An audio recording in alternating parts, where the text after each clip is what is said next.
informé dans les conditions normales.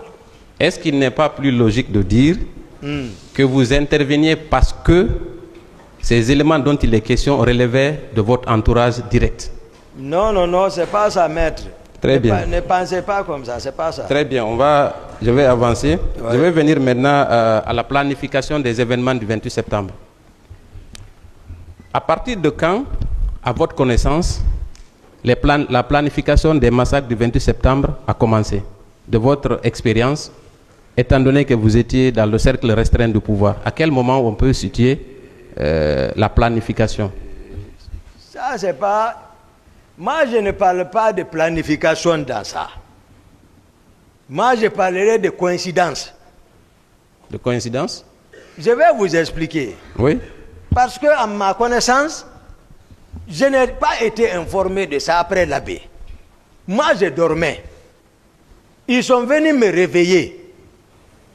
Ils m'ont informé, je suis assis dans mon lit. Je les ai dit, personne ne sort. Laissez la police et la gendarmerie, ils sont partis.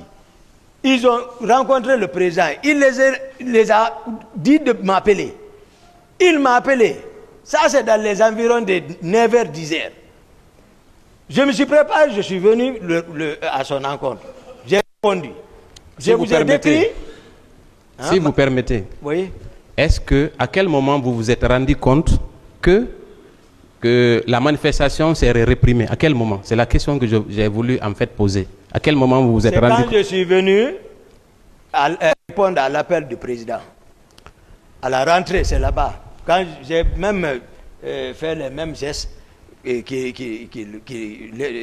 voilà, dans quel état il se trouvait. Est-ce que vous n'aviez pas une autre possibilité, par exemple, d'informer le général Konaté de ce qui se tramait ou qui se préparait? Est-ce que vous l'avez appelé le général Konaté pour savoir quelle était sa position dans cette histoire? Non, moi, je ne relève pas du général Konaté. Mais je ne relève pas de lui.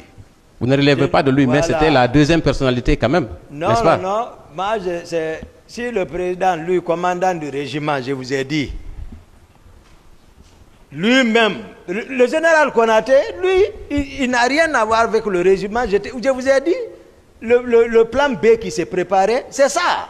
Le plan B, c'était quoi? C'était pour nous éliminer. Général Batou, même son décret était prêt pour faire chose comme gouverneur.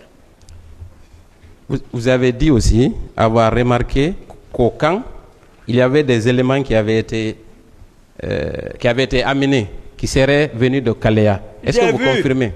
J'ai vu. C'est pas... D'accord, peut-être ça peut être les synonymes. Remarquer, voir, peut-être c'est ça. Est-ce que vous en avez parlé au président Dadis directement?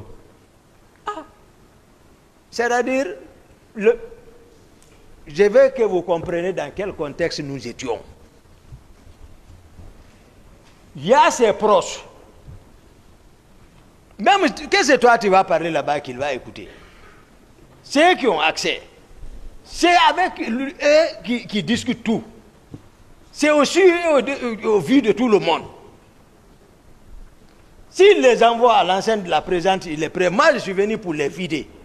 Ils sont venus dire que c'est le président qui a dit de les envoyer.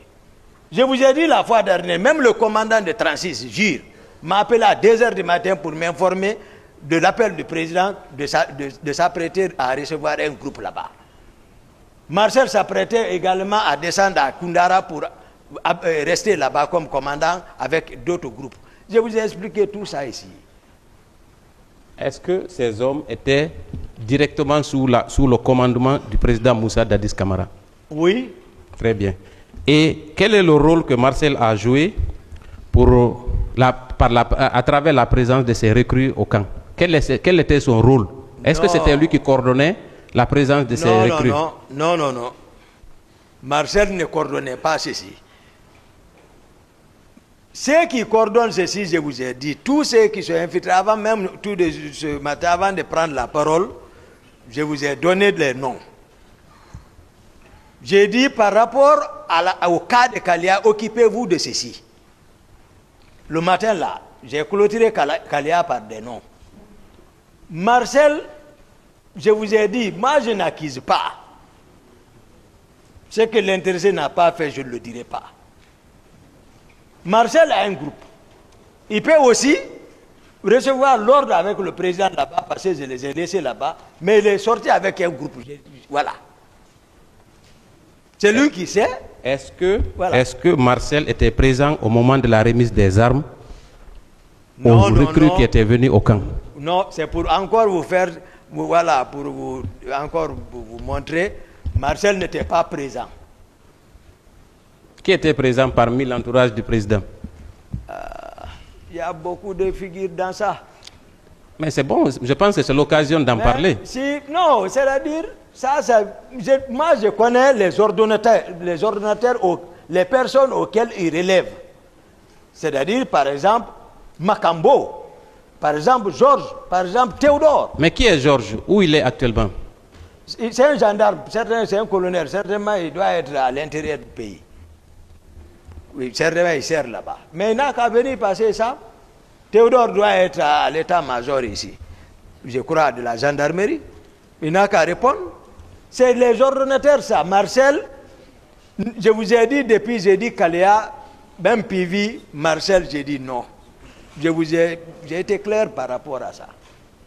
Maintenant, c'est Marcel qui sait quel groupe il a pris pour sortir. Maintenant, ces armes, vous dites avoir vérifié, en tout cas regardé à travers votre fenêtre. Oui. Qu'est-ce que vous avez aperçu dans le camion? Est-ce que c'était des Kalachnikov ou c'était quel type d'armes? Oui, il y avait les Kalash, il y avait les FM, il y avait les RPG. Maintenant, dites-moi, moi personnellement, je n'y connais pas grand-chose. Est-ce que on peut évaluer le nombre d'armes? Est-ce que c'était un camion rempli d'armes ou comment ça? Il y avait les armes de moi, je n'ai pas pu dénombrer ça, mais à vue d'œil, ce n'est pas une petite quantité. Donc ça pouvait équiper une centaine de personnes? Je n'ai pas dénombré, mais quand même, c'est suffisant, c'était suffisant quand même. Donc, dès lors que c'est dans l'enceinte du camp, forcément, le président Dadis était au courant, n'est-ce pas? C'est le président qui les a envoyés. Très bien. Monsieur Marcel a déclaré ici, il y a quelques jours, qu'il était malade et alité à la clinique Ambroise Paré. Est-ce que vous étiez au courant de ça? Voilà, son accident, c'est vrai, il a effectivement fait un accident. Est-ce qu'il est resté alité au camp pendant une semaine, la semaine qui a précédé? Non, il a fait un accident. Ça n'allait même pas entre nous. Mais moi-même, je suis passé le voir à la clinique là-bas. J'ai même donné l'argent à un Marcel là-bas. Mais il est sorti le même jour. Donc, ce n'était pas si grave que ça? Il est sorti, je vous ai dit, la réunion de Thomas, c'est nous qui avons présidé. Très bien. Très bien. Ensuite, il a parlé de comment se faisait la dotation en armes pour la garde présidentielle. Il n'y a pas l'affaire de dotation. Tout le monde est venu avec son arme. Depuis après la prise de pouvoir, il n'y a pas eu... Voilà. Tout le monde était avec son arme. Il n'y a pas l'affaire de dotation là-bas. Personne n'a été doté là-bas. Si on dit, peut-être, les camions là, certainement ceux-ci ont été dotés. Mais dire la présidence, il y a une dotation d'armes, non. Donc il n'y avait aucun contrôle sur les armes qui circulaient dans le camp? Il n'y avait aucun contrôle. Merci beaucoup. Maintenant, je vais venir sur les questions concernant le stade. Oui. Je pense que la question vous a été posée, mais je ne suis pas très satisfait des réponses que vous avez apportées. Parce qu'il y a quelques zones d'ombre qui méritent d'être éclairées. D'accord. Voilà. Dites-nous, comment êtes-vous arrivé au stade? Avec combien d'hommes? Oh non, je suis sorti mettre avec Fromo, le féticheur. Comme je l'ai dit, dans une voiture personnelle, 4x4. Et c'est moi qui conduisais. Même un garde n'était pas avec moi. Je suis sorti avec Fromo, j'ai expliqué les circonstances.